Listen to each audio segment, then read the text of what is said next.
누군가의 사랑이었고 누군가의 그리움인 고 누구누구님께서 이 땅에 사랑의 꽃씨를 뿌리고 떠나십니다. 가는 길에 평안과 안식이 있으시길 빌며 상가 고인의 명복을 빕니다. 안녕하세요. 여러 간들에 대해 간드러지게 알려드리는 간들입니다.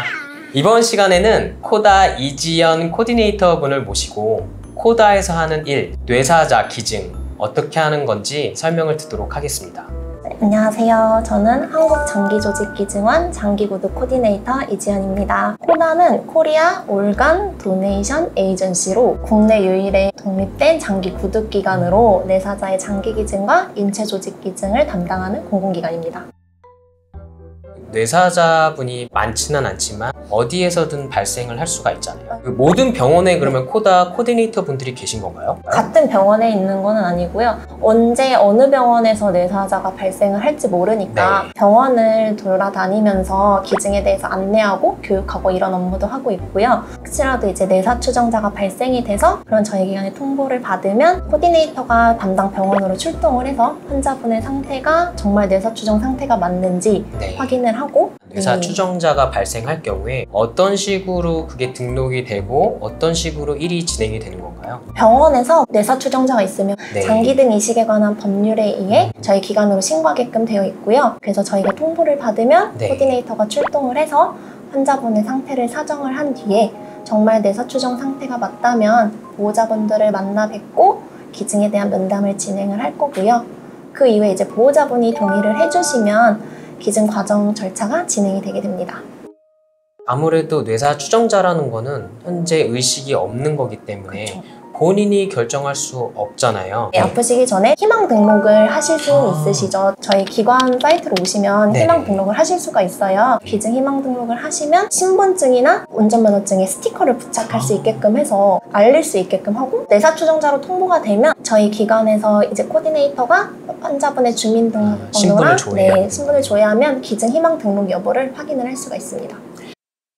만약에 본인이 그런 희망을 하지 않았다, 알 수 없다 라고 할 경우엔 결국은 보호자분의 의지 혹은 의사가 중요할 것 같은데 어떤 식으로 결정을 진행하게 되나요? 환자분의 의사를 모른다고 하시더라도 법적으로는 선순위 보호자 한 분의 동의만 있으면 가능하세요. 환자분 중심으로 배우자, 그 다음에 직계 비속, 직계 존속, 형제자매, 사촌인의 친족 이런 순서대로 보호자가 정해지는데 그 중에서 가장 가까운 만약에 배우자가 있으시다면 배우자분이 선순위 보호자가 돼서 그분이 서면동의서를 작성을 하시면 기증 과정이 진행이 되세요. 만약에 아들이나 자녀분들은 반대를 해요.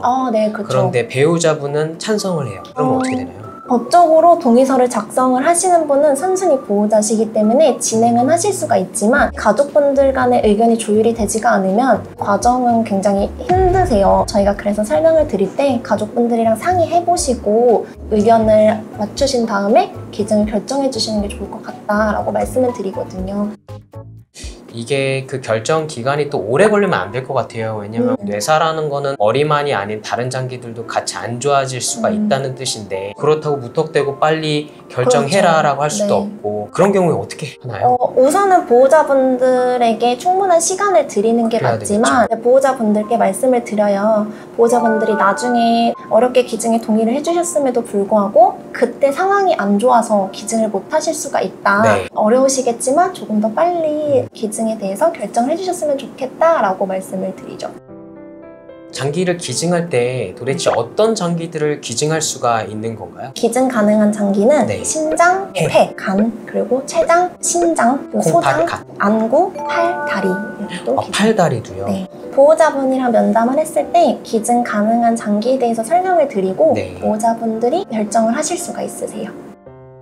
맨 처음에는 기증합시다 라고 했다가 생각이 사실 또 바뀔 수가 있잖아요. 이게 쉬운 일은 아니니까요. 맞아요. 그럴 경우에는 그럼 또 어떻게 하나요? 우선은 보호자분한테 어떤 이유 때문에 기증을 중단하시고 싶은지 여쭤봐야 될 것 같아요. 저희가 도움을 드릴 수 있는 부분은 적극적으로 도움을 드려야 될 것 같고 그럼에도 불구하고 기증 못하겠다고 하시면 보호자분들의 의견을 존중해서 언제든지 기증은 처리를 하실 수가 있습니다.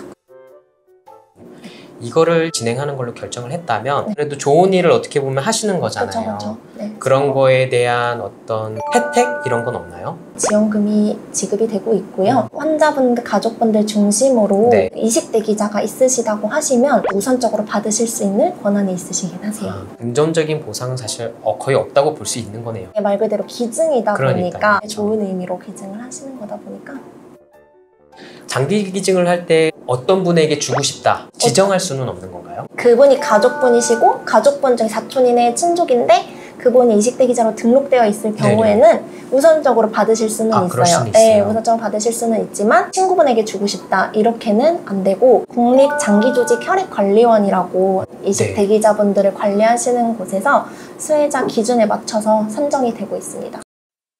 코다 코디네이터 일을 하시면서 경험했던 어려운 점, 애로사항 같은 게 있을까요? 여러 문제들이 발생을 하게 돼요. 이제 환자분의 상태가 안 좋아질 수도 있고 네. 보호자분 간의 문제가 생길 수도 있고 그리고 행정적인 절차나 이런 문제들이 생기시거든요. 예기치 못한 문제, 새로운 문제들을 네. 맨날 직면하게 되니까 그런 점들을 해결하는 게 조금 어려운 것 같아요.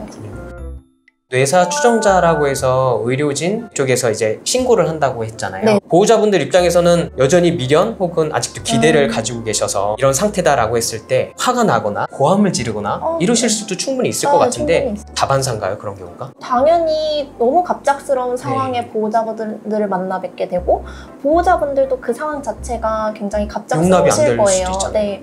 상태 설명 같은 경우에는 이제 의사 선생님께서 충분히 해주시기도 하고 저희가 근데 그렇게 해서 무턱대고 막 기증하세요 이게 아니라 차츰 해가지고 보호자분들이랑 라포를 쌓아가면서 참 어려운 일이겠네요. 네. 혹시 이런 코다 업무를 하시면서 보람을 느꼈던 적, 그런 에피소드나 이런 좋은 추억, 기억이 있을까요? 과정이 끝나고 났을 때 보호자분들이 감사하다, 수고했다 라고 말씀해 주시는 경우가 있는데 그럴 때 되게 보람된다고 느끼고 있고 저희가 1년에 한 번 유가족 추모 행사를 진행을 하고 있는데 오랜만에 만나 뵈었던 보호자분들이 먼저 알아봐 주시고 기증 되게 잘한 것 같다 이렇게 얘기해 주시면 너무 보람이 돼요. 네. 상당히 결정하기가 어렵지만 네. 이렇게 결정하고 나서 그렇게 좋게 기억해 주시고 생각해 주시는 보호자분들이 있어서 힘이 그래도 날 것 같습니다. 그렇죠. 마지막으로 환자 그리고 보호자 분들께 드리고 싶은 말씀 그런 게 있을까요? 기증이라는 것이 굉장히 어려운 일인데 용기를 내어서 결정을 해주시는 보호자분들과 숭고한 생명 나눔을 실천해주신 기증자분들께 항상 감사하다는 말씀 드리고 싶어요. 다시 한번 감사드립니다. 네. 마지막으로 하셔야 되는 게 있습니다. 좋아요, 구독 꾹꾹 눌러주세요. 감사합니다.